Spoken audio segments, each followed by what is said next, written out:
Olá amigos, estamos de volta na nossa aula de número 9. O nosso assunto de hoje é a corrente alternada. Nossas aulas anteriores foram todas voltadas para a corrente contínua. E nessa aula de hoje nós iremos aprender a diferenciar corrente contínua de corrente alternada. Observe essa animação gráfica. Ela mostra claramente porque essa corrente se chama corrente contínua. Em uma relação corrente versus tempo, ela vai se manter constante e não vai mudar o seu sentido no espaço de tempo decorrido, seja esse espaço de tempo qualquer um que seja. Isso quer dizer que a corrente contínua vai ter sempre uma polaridade fixa. Um polo sempre vai ser positivo e o outro polo sempre vai ser negativo. A corrente contínua, ela é largamente utilizada e pode ser encontrada em pilhas como essa que vemos aí, em baterias e na grande maioria dos circuitos eletrônicos dos equipamentos elétricos. Agora que nós já sabemos o porquê do termo corrente contínua, vamos ver o que ocorre com a corrente alternada. A corrente alternada, ela é muito presente em nossas vidas. Após a sua geração, ela é transformada e distribuída aos consumidores por transformadores como esse que vemos na figura e que estão distribuídos por todas as partes da cidade. A corrente alternada também é utilizada nas pequenas e grandes indústrias para alimentar motores de pequeno e grande porte, similares a esses que estamos vendo aqui na figura. Além disso, ela é a grande responsável pelo funcionamento dos eletrodomésticos que utilizamos em nossas residências. Isso além de muitas outras utilidades. Vamos ver agora uma animação que mostra como se dá o deslocamento da corrente nos circuitos de corrente alternada nessa relação de tempo versus corrente. Observe que na relação corrente versus tempo, a corrente alternada partiu de um ponto zero, foi até um valor máximo positivo, retornou a zero, foi a um valor máximo negativo e novamente retornou a zero. Essa alternância de polaridade positiva para negativa vai ser sempre constante e justifica o termo corrente alternada. Para completar um ciclo, a corrente leva um certo tempo. E esse tempo gasto para completar o ciclo, nós chamamos de período da onda. E esse período de tempo vai ser medido em segundos. No caso do Brasil, nós temos uma corrente alternada de 60 ciclos por segundo. Isso é a mesma coisa que dizer que temos uma frequência de 60 Hz. Se eu tenho 60 ciclos iguais a esse por cada segundo, isso quer dizer que o meu período vai ser 1 segundo dividido por 60, o meu período de cada ciclo. Então, o período que um ciclo leva para se completar será de 1 segundo dividido por 60, que é a frequência da corrente alternada. Isso vai nos mostrar que cada ciclo como esse vai levar aproximadamente 16 milésimos de segundo para se completar. A geração de corrente alternada é tema de outra aula. Por enquanto, nós vamos nos ater apenas aos conceitos e entender como funciona a potência em corrente alternada. Quando o nosso estudo era direcionado para a corrente contínua, nós vimos que a potência ativa em circuitos de corrente contínua era igual à tensão multiplicada pela corrente. E esse produto nos dava um resultado que era medido em watts. Então, nós podemos dizer que em corrente contínua nós temos efetivamente apenas um tipo de potência, que é a potência real. Já nos circuitos de corrente alternada, a potência tem algumas particularidades que vamos conhecer mais adiante e é composta por 3 tipos diferentes de potência, cada uma com sua característica específica. São elas: a potência aparente, a potência ativa e a potência reativa. Vamos conhecer cada uma delas e posteriormente nós iremos relacioná-las trigonometricamente em um triângulo que chamamos de triângulo das potências. A potência aparente é a potência total que é disponibilizada na rede pela concessionária. Nós podemos calcular essa potência multiplicando a tensão vezes a corrente e obteremos o resultado que é dado em VA, ou seja, é um resultado que é dado em volt-amperes. Um exemplo prático do uso dessa denominação é quando nós vamos adquirir um transformador.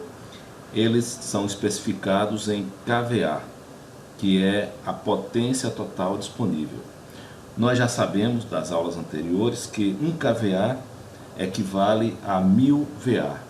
Então, podemos adquirir transformadores de 15 kVA, 30 kVA, 75 kVA e por aí vai. A potência ativa é a potência real que é utilizada pelas cargas. É a energia que está sendo convertida em trabalho pelo equipamento. Ela pode ser calculada pela fórmula potência igual a resistência vezes a corrente elevada ao quadrado. E a sua unidade já é uma unidade conhecida das aulas anteriores, que é o watt. O terceiro tipo de potência é a potência reativa. Mas antes de entrarmos nesse tópico, vamos precisar conhecer o fator de potência. E o que é o fator de potência? Mais adiante, quando nós apresentarmos o triângulo das potências, você vai poder assimilar com mais facilidade esse conceito, porque o fator de potência é a relação entre as duas potências que acabamos de ver, a potência aparente e a potência ativa. De acordo com a fórmula que vemos aqui, o fator de potência vai ser igual a potência ativa dividida pela potência aparente. O resultado dessa relação vai nos mostrar o quanto de potência total está sendo efetivamente transformado em trabalho.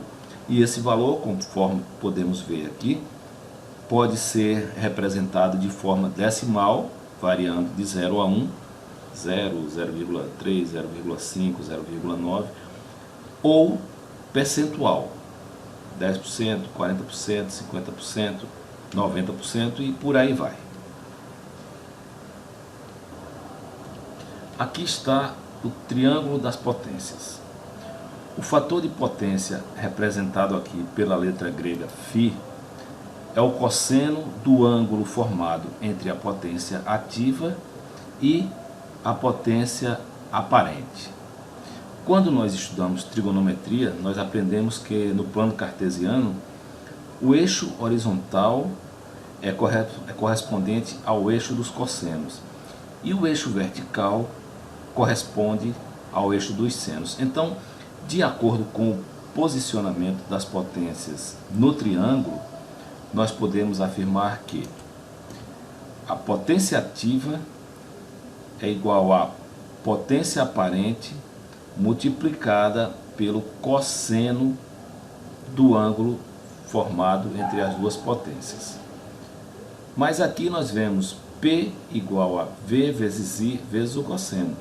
Isso porque a potência aparente é igual a V vezes I. Por isso que ocorreu de estar aqui V vezes I.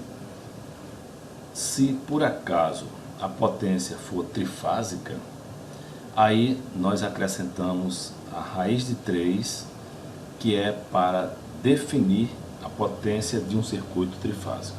Então aqui você já viu que apareceu a potência aparente. Ou seja, nessa fórmula eu poderia colocar potência ativa igual a V vezes I vezes a raiz de 3 vezes o cosseno φ. Ou potência ativa igual a potência aparente vezes raiz de 3 vezes cosseno de φ, como está representado nessas duas fórmulas. Então, de acordo ainda com o triângulo das potências, nós podemos dizer que a potência reativa vai ser igual a potência aparente vezes o seno do ângulo φ. E ocorre aquele mesmo caso que nós falamos anteriormente. Potência aparente é igual a V vezes I, por isso que aparece assim. Como já vimos anteriormente, a potência reativa é dada em VAR, volt amperes reativos. Temos novamente aqui o triângulo das potências. Agora, para nós analisarmos a relação entre seno e cosseno e as potências. Vamos ver aqui agora no triângulo das potências como é feita a relação trigonométrica entre o seno e cosseno e as potências propriamente ditas. Observe por que é que nós usamos seno e cosseno em potências diferentes. Nesse caso aqui, nós temos a potência real igual a potência aparente vezes o cosseno do ângulo φ. Por que o cosseno do ângulo φ? Porque a potência real está formando o vértice com a potência aparente. E esse eixo é o eixo dos cossenos. Então, eu posso afirmar que a potência real, que está no eixo dos cossenos, é igual à potência aparente, que forma um vértice com ela, multiplicada pelo cosseno do ângulo que elas duas formam. Então, potência real é igual a potência aparente vezes o cosseno do ângulo φ. A mesma coisa ocorre com a potência reativa. Observe que o eixo da potência reativa forma um vértice com a potência ativa e com a potência real. Mas o que importa para a gente é essa que vem até o ângulo. Então eu posso afirmar que a potência reativa é igual à potência aparente, que forma o vértice com ela, multiplicada pelo seno do ângulo φ. Por que o seno?